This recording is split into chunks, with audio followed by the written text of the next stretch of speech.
Assalamualaikum warahmatullahi wabarakatuh. Halo semuanya kelas 12. Bagaimana kabar kalian? Semoga kalian dalam keadaan yang sehat dan semangat buat belajar. Nah, sebelum kita mulai pembelajaran pada hari ini, alangkah baiknya kita membaca doa terlebih dahulu ya. Berdoa menurut agama kepercayaan masing-masing, doa dipersilakan.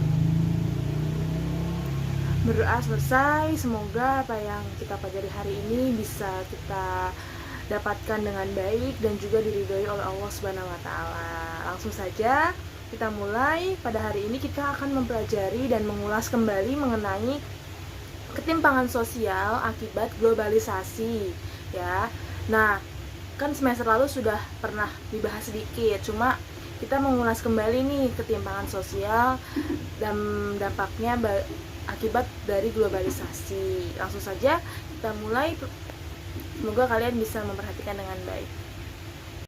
Baik, langsung saja kita mulai ya. Yang pertama ini ada teori ketimpangan global. Nah, ini ada beberapa teori yang menjelaskan mengenai ketimpangan global. Yang pertama itu ada teori kolonialisme. Nah, teori kolonialisme ini merujuk pada suatu negara yang menjadikan banyak wilayah sebagai wilayah koloninya, atau di sini kolonialisme itu adalah suatu tindakan untuk mengeksploitasi sumber daya yang dimiliki oleh bangsa lain demi kepentingan atau kekayaan bangsanya sendiri.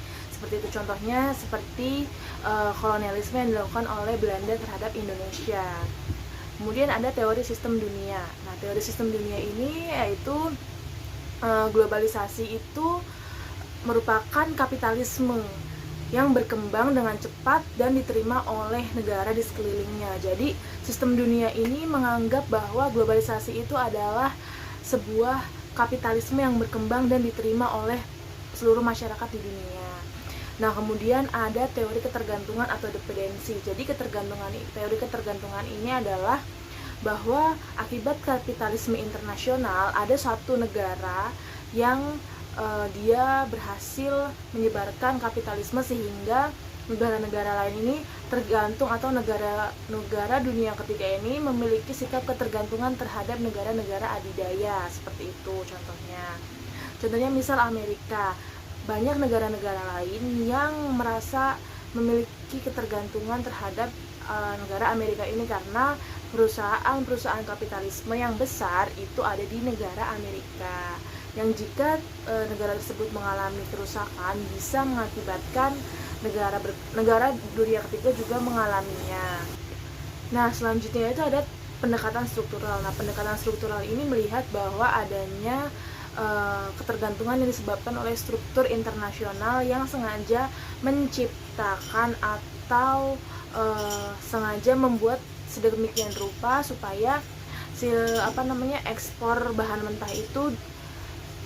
bahan mentah hanya ada di satu negara itu dan negara itu mendapat keuntungan seperti itu. Nah, kemudian ada teori fungsionalis. Nah, teori fungsionalis ini menjelaskan bahwa di dalam suatu masyarakat itu pasti ada yang namanya ketidaksetaraan. Nah, ketidaksetaraan ini disebabkan karena fungsi-fungsi yang berbeda di masyarakat. Dengan begitu bahwa ketidaksetaraan di seluruh lapisan dunia atau di negara-negara itu tidak ada yang setara, tidak ada yang kedudukannya sama, karena setiap negara memiliki peran dan fungsinya masing-masing dalam sistem dunia atau dalam globalisasi. Nah, kemudian ada teori konflik. Nah, teori konflik ini dia mengatakan bahwa ketimpangan itu akibat dari adanya konflik yang disebabkan oleh kelompok yang berkuasa mendominasi kelompok yang tidak berkuasa atau kelompok yang lemah, seperti itu. Nah, kemudian ada teori pertumbuhan neoklasik. Nah, teori ini itu menjelaskan bahwa awalnya ketimpangan pembangunan pada awal prosesnya itu berangsur-angsur membaik, tapi pada kenyataannya makin kesini bahwasannya makin banyak wilayah yang semakin menurun gitu kemampuan dalam hal ekonomi maupun hal yang lainnya, seperti itu. Nah, itu tadi tentang teori ketimpangan sosial. Ada beberapa teori ya. Nah, sekarang kita masuk ke apa sih, kan kita udah bahas tentang teori. Sebenarnya apa ketimpangan itu? Nah, kita lihat ketimpangan itu adalah menurut Andrianov Chayniago, dia berpendapat bahwa ketimpangan sosial itu adalah buah dari pembangunan yang hanya berfokus pada ekonomi dan melupakan aspek sosial. Jadi ketimpangan sosial ini diakibatkan karena terlalu banyak atau terlalu fokusnya orang-orang hanya memperhatikan pembangunan ekonomi saja tanpa memperhatikan pembangunan atau aspek sosial seperti nilai dan norma di masyarakat, kesejahteraan masyarakat, dan lain sebagainya. Nah, makanya dari itu bisa menyebabkan sebuah ketimpangan sosial. Nah, kemudian ada yang namanya kan diferensiasi dan stratifikasi. Nah, diferensiasi dan stratifikasi itu tergolong dalam perbedaan sosial, bukan ketimpangan sosial. Jadi, ketimpangan sosial dan perbedaan sosial itu adalah dua hal yang berbeda, ya. Nah, ketimpangan sosial ini bisa dikategorikan sebagai masalah sosial karena jika terjadi sebuah ketimpangan akan memunculkan masalah-masalah yang bisa mempengaruhi proses kehidupan masyarakat. Nah, kemudian pada sejarahnya ketimpangan sosial itu pada abad 19 itu ketimpangan yang terjadi atas dasar kepemilikan tanah, ya. Nah, kemudian terus berkembang sampai pada akhirnya pada saat ini ketimpangan sosial itu berubah menjadi kepemilikan alat produksi seperti itu. Jadi pada awal sejarahnya itu ketimpangan sebelum abad 19 itu ketimpangan yang terjadi karena perebutan kepemilikan tanah. Nah, tapi terus berkembang pada abad ke-19 baru itu muncul ketimpangan yang dinilai dari ketidakmilikan atau dinilai dari alat-alat produksi yang dimiliki oleh seseorang gitu. Nah, kemudian di sini ada bentuk-bentuk ketimpangan sosial. Ada yang pertama, ketimpangan desa dan kota. Tentu saja kehidupan masyarakat pedesaan dan masyarakat perkotaan itu sangat berbeda. Di situ ada banyak hal-hal yang berbeda seperti dalam hal ekonomi, budaya, kemudian sistem sosial, sikap-sikap masyarakatnya juga berbeda. Itu adalah sebuah ketimpangan desa dan kota. Kemudian ada kesenjangan pembangunan diri manusia Indonesia, ya. Kemudian ada ketimpangan antar golongan sosial ekonomi atas, menengah, dan bawah itu pasti berbeda. Kemudian ada ketimpangan penyebaran aset di kalangan swasta. Nah, aset-aset walaupun di kalangan swasta juga mengalami ketimpangan. Yang paling banyak modal dia akan mendapat banyak aset seperti itu. Kemudian ada ketimpangan natar atau sektor ekonomi. Kemudian ada ketimpangan antar wilayah dan subwilayah. Nah, itu ada beberapa bentuk ketimpangan. Kemudian selanjutnya itu ada faktor penyebab ketimpangan sosial. Ada dua, ada faktor struktural dan faktor kultural. Nah, faktor struktural ini disebabkan karena kebijakan pemerintah yang dalam hal pembangunan tidak merata. Nah, ya, kalau struktural itu karena kebijakan. Nah, kalau kultural itu karena faktor budaya. Budaya apa? Budaya masyarakat itu sendiri. Apakah masyarakat itu rajin, ulet, tekun untuk bekerja dan berusaha untuk merubah nasibnya, maka tidak akan ada ketimpangan yang terlalu jauh gitu. Kalau misal masyarakatnya budayanya rajin, ulet, dan semangat untuk bekerja. Jadi kalau struktural itu karena kebijakan, kalau kultural itu karena budaya dari masyarakat itu sendiri gitu ya. Nah, kemudian ternyata ketimpangan itu juga menyebabkan banyak masalah loh. Makanya kenapa ketimpangan sosial itu dapat dikatakan sebagai masalah sosial.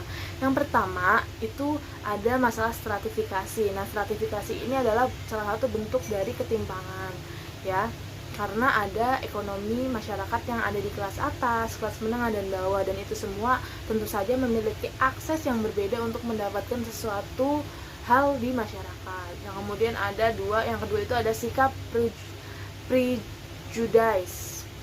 Nah, sikap prejudice ini adalah sikap memberikan prasangka terhadap orang lain. Karena adanya ketimpangan, maka bisa menimbulkan prasangka-prasangka buruk terhadap kelompok-kelompok atau atau individu-individu lain. Nah, kemudian ada diskriminasi. Nah, karena ada ketimpangan, ada ekonominya yang masyarakat yang mampu, menengah, dan bawah, kemudian ada orang kaya, orang sederhana, orang miskin, kemudian ada pemilik, ada pengusaha, karyawan, dan sebagainya. Itu bisa menimbulkan diskriminasi atau perlakuan yang berbeda terhadap orang lain gitu. Misal orang yang punya banyak uang, dia bisa banyak mengakses apapun, ya, dibanding dengan orang yang tidak memiliki banyak uang gitu. Ketika mungkin ada juga beberapa tempat yang mendiskriminasi orang yang tidak memiliki uang, tapi sebenarnya dia harusnya bisa mendapatkan perlakuan yang sama gitu.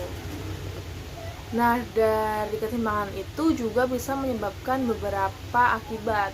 Yang pertama ada kriminalitas, karena ketidakberdayaan atau ketidakmampuan ekonomi bisa menyebabkan banyak orang-orang melakukan tindakan kriminal seperti mencuri, merampok dan lain sebagainya. Kemudian ada melemahnya jiwa wirausaha. Ada monopoli. Monopoli ini adalah penguasaan beberapa sumber daya ekonomi maupun aset-aset yang ada. Kemudian ada kemiskinan, ya, kemerosotan moral dan pencemaran lingkungan. Nah, itu tadi mengenai ketimpangan sosial. Selanjutnya kita akan masuk ke gimana sih caranya menguatkan posisi komunitas lokal agar bisa merespon globalisasi dan ketimpangan ini tidak terjadi terlalu besar gitu.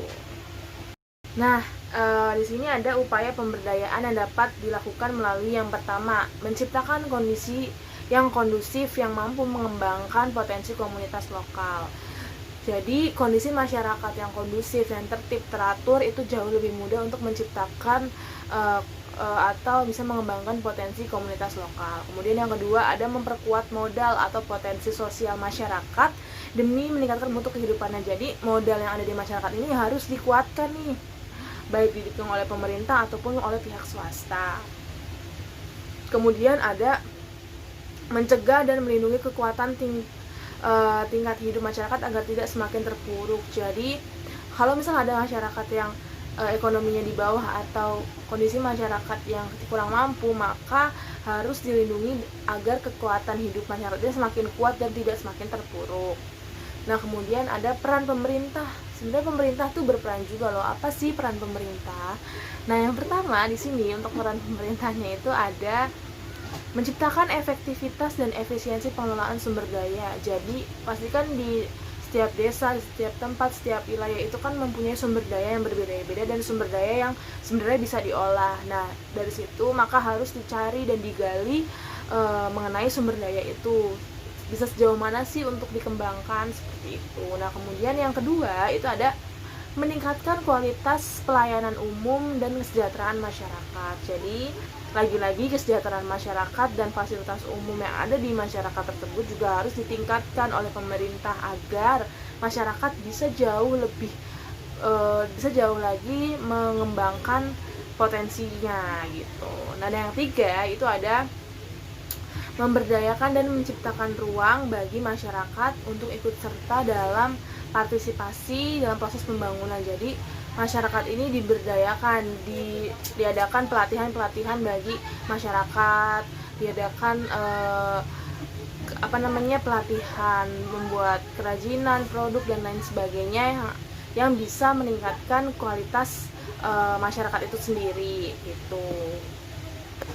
Nah, itu tadi sekiranya materi mengenai ketimpangan sosial dan gimana sih caranya supaya komunitas lokal itu bisa bertahan di tengah-tengah globalisasi ya.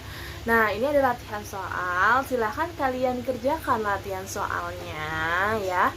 Nanti panduannya akan Ibu kirim di Google Classroom dan ini juga materinya akan Ibu kirim di Google Classroom dan juga di WA Group.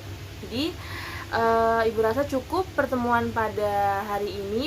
Semoga penjelasan materi dari Ibu bisa dipahami oleh kalian dan kalian juga bisa mendapatkan manfaat dari pembelajaran pada hari ini ya. Ibu rasa cukup itu saja. Terima kasih Ibu ucapkan, mohon maaf apabila banyak kesalahan. Selamat belajar dan semangat untuk belajar. Wassalamualaikum warahmatullahi wabarakatuh. Dadah semuanya.